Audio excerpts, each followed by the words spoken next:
गोपीचंद पडळकर यांच्या वहिनी माधवी पडळकर या निवडून आलेल्या आहेत. आता जिल्हा परिषद अध्यक्षपद हे महिलांसाठी राखीव असल्यामुळे जर महायुती सत्ता आले तर त्यांचा सुद्धा दाव प्रबळ झालेला आहे.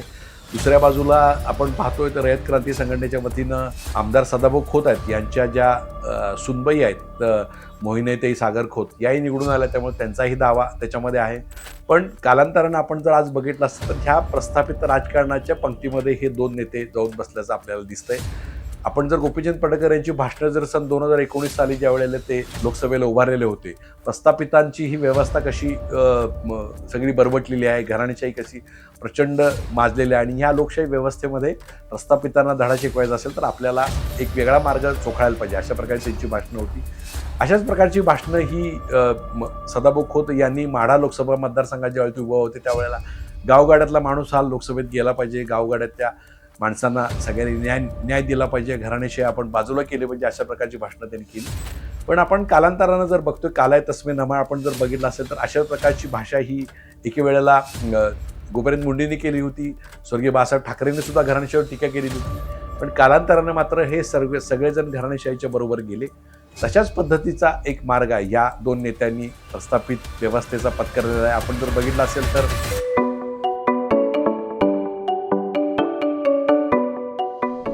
नमस्कार, मी हनुमंत मोहिते .सोनेरा या माझ्या यूट्यूब चॅनलवर सर्व प्रेक्षकांचं स्वागत आहे. 4 महिन्यातच आपण यूट्यूब चॅनल स्थापन होऊन जवळजवळ 5 लाखाची व्ह्यूअरशिप आपल्याला मिळाली. त्यामुळे सर्व प्रेक्षकांचं हार्दिक आभार. असाच आपण प्रतिसाद द्यावा.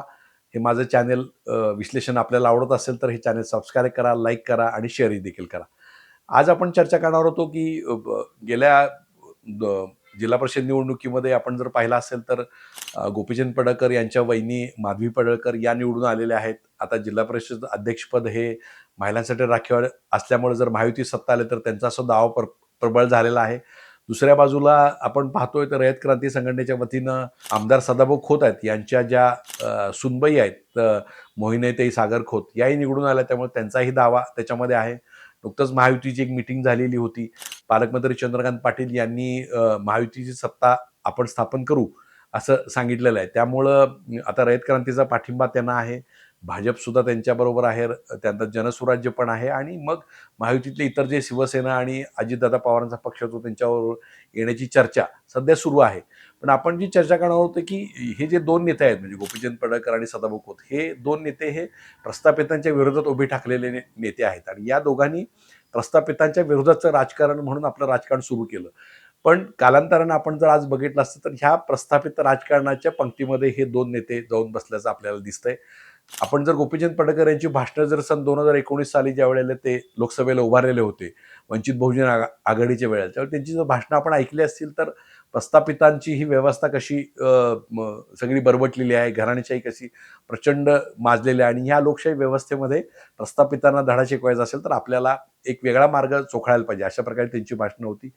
अशाच प्रकारची भाषणं ही सदाभाऊ खोत यांनी माढा लोकसभा मतदारसंघात ज्यावेळी उभा होते त्यावेळेला गावगाड्यातला माणूस हा लोकसभेत गेला पाहिजे, गावगाड्यातल्या माणसांना सगळ्यांनी न्याय दिला पाहिजे, घराण्याशी आपण बाजूला केले पाहिजे, अशा प्रकारची भाषणं त्यांनी केली.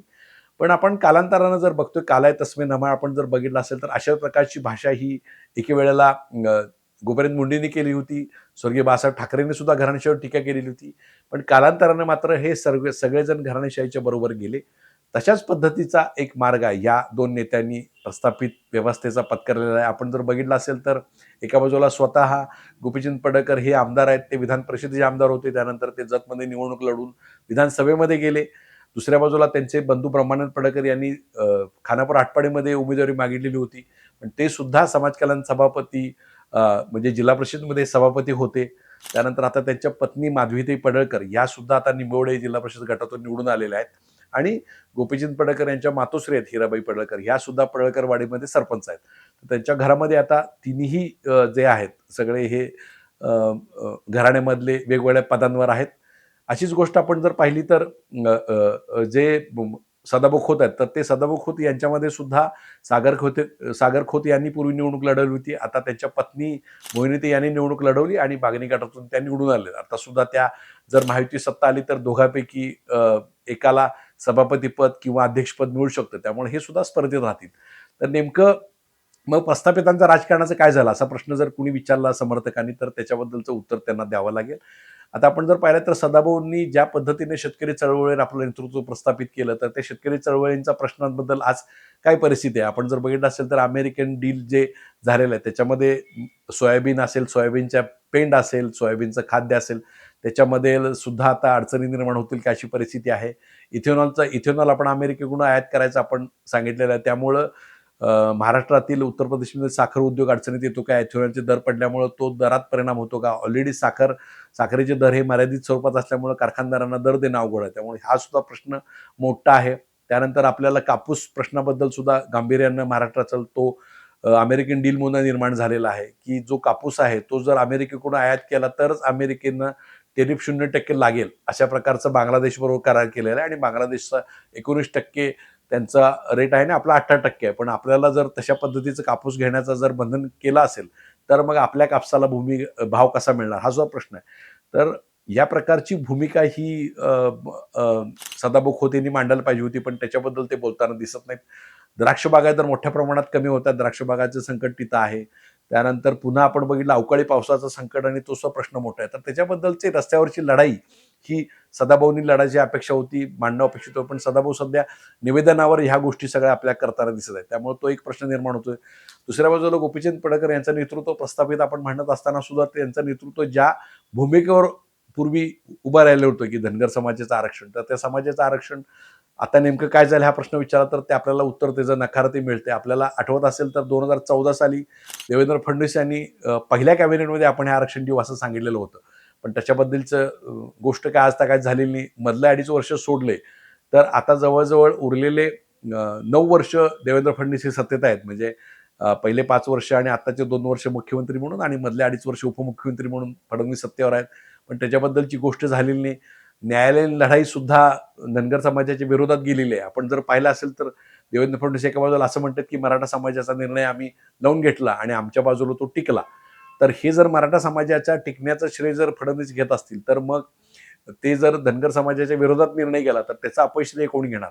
हा प्रश्न देवेंद्र फडणवीसांच्या बरोबर गोपीचंद पडळकर यांना उत्तर द्यावं लागेल. मग सुप्रीम कोर्टामध्ये त्याचं नेमकं काय झालं, कुठल्या परिस्थितीत तो सगळा विषय आहे. आज दीपक बोराडे धनगर समाजाच्या आरक्षणाचा प्रश्न घेऊन पुन्हा रिंगणात उतरलेत. त्याच्याबद्दलची भूमिका काय आहे? नेमकं आता 12 जिल्हा परिषद निवडणूक झाली. त्याच्यामध्ये उरलेल्या 18 जिल्हा परिषदमध्ये ओबीसी आरक्षण हे गेलेलं आहे का? तिथं आदिवासी आरक्षण जे आहे 50%च्या वर देऊ नये असं कोर्टाने सांगितलंय. तिथल्या ओबीसी आरक्षणाचं काय होणार? याचं उत्तर सुद्धा द्यावं लागेल. त्यानंतर जी वेगवेगळ्या प्रकारची 30 ओबीसी महामंडळ स्थापन सरकारने केलेली होती. तर त्यांना निधी मिळणार का? त्यांच्याबद्दलच्या नियुक्त्यांबद्दल नेमकं काय झालं? याचंही उत्तर द्यावं लागेल. आपल्याला महायुतीला किती निधी मिळाला? त्याचं उत्तर द्यावं लागेल. तर ह्या सगळ्या प्रश्नांची उत्तरं आता प्रस्थापित आणि विस्थापित याच्या लढाईची चर्चा न करता या सगळ्याची उत्तर या दोघांना शोधावे लागतील. तर या दोघांनी ही उत्तर शोधली तरच त्यांच्या समाजाला म्हणजे त्यांच्या घटकांना न्याय दिल्यासारखं होईल. अन्यथा मग फक्त आपण एक गोष्ट सत्तेत येण्यासाठी बोलतो आणि सत्तेत आल्यानंतर बोलतो अशा प्रकारची चर्चा होईल. त्यामुळे नेमकं या दोघांना याबद्दलची भूमिका स्पष्ट करावी लागेल तरच त्यांचा पाठीराख वर्ग याच्याबद्दलचं समाधानी होईल. अन्यथा त्याची प्रश्नाची उत्तरं त्यांना आगामी काळात द्यावी लागतील.